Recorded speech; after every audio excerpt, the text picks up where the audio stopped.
Une enquête est en cours en Tunisie au lendemain d'une attaque lors du pèlerinage juif de la Riba sur l'île de Djerba. Lina Tagui, bonjour. Bonjour Soukaina, bonjour à tous. Les autorités tentent de déterminer s'il s'agit d'un acte isolé ou d'une attaque terroriste. Un gendarme a semé la terreur, c'était hier. Oui Soukaina, d'abord sur le port de Djerba où le gendarme auteur de l'attaque a tué l'un de ses collègues. Muni de son arme et de ses munitions, il s'est ensuite rendu aux abords de la synagogue de la Riba à une quinzaine de kilomètres. Là, le tireur a ouvert le feu sur les forces de l'ordre qui assuraient la sécurité du lieu avant d'être abattu. À l'heure actuelle, le bilan est de 4 morts, 2 gendarmes et 2 pèlerins juifs.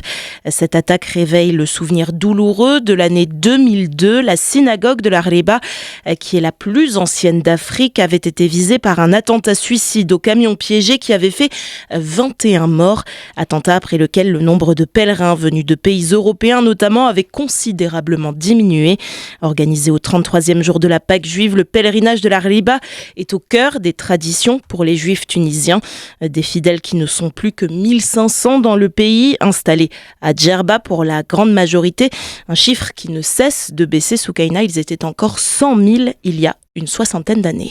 Merci Lina Tagui. Donc cet acte a été condamné avec la plus grande fermeté par Paris. Le président français a d'ailleurs réagi. Il a promis de lutter sans relâche contre la haine antisémite.